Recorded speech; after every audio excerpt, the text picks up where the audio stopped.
إلا من تاب وآمن وعمل عملا صالحا فأولئك يبدل الله سيئاتهم حسنات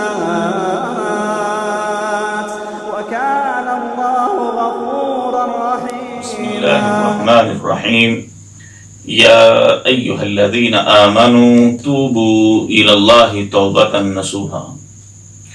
اے ایمان والو، اللہ کے سامنے پکی سچی خالص توبہ کرو. پکی سچی خالص توبہ یہ ہے کہ بندہ اپنے گناہ کو چھوڑے اور اس پہ اس کو ندامت محسوس ہو اور دوبارہ اس گناہ کی طرف نہ لوٹنے کا پکا ارادہ کرے. دنیا میں رہتے ہوئے انسان سے کہیں نہ کہیں کوئی لغزش، کوئی خطا ہو ہی جاتی ہے، اس کے پاؤں ڈگمگا ہی جاتے ہیں، لیکن ایسا نہیں کہ وہ اپنی غلطی پہ ڈٹا رہے. غلطی پہ ڈٹے رہنا یہ شیطان کی نشانی ہے، اور تخلیق سے لے کے قیامت تک گناہوں سے بچے رہنا یہ فرشتوں کی صفت ہے.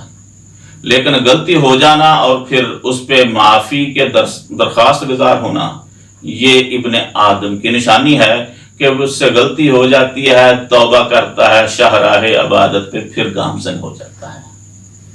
اور ایسا بندہ اللہ کو بڑا پسند ہے. نبی کریم صلی اللہ علیہ وسلم فرماتے ہیں کل بنی آدم خطاء و خیر الخطائین التوابون، کہ ابن آدم کے بیٹے سارے کے سارے خطا کار ہیں، لیکن ان میں سب سے بہترین وہ ہے جو اپنی خطا پہ بار بار توبہ کرتا ہے. غلطی ہو گئی، بار بار توبہ کرتا ہے.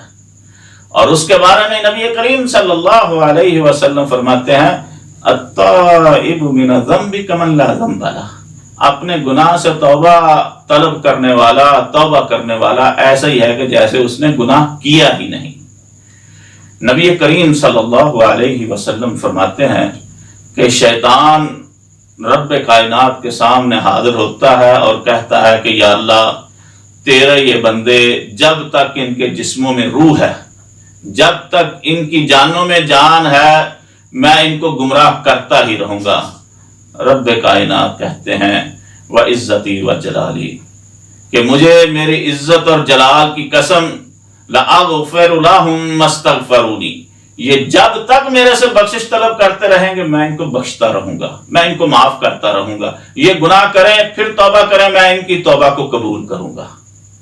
بلکہ رب کائنات فرماتے ہیں الا من تاب وآمن وعمل عملا صالحا فاولئک یبدل اللہ سیئاتہم حسنات، مگر جو توبہ کر لے اور اس کے ساتھ نیک عمل کرے، میں اس کے گناہوں کو نیکیوں میں بدل دوں گا.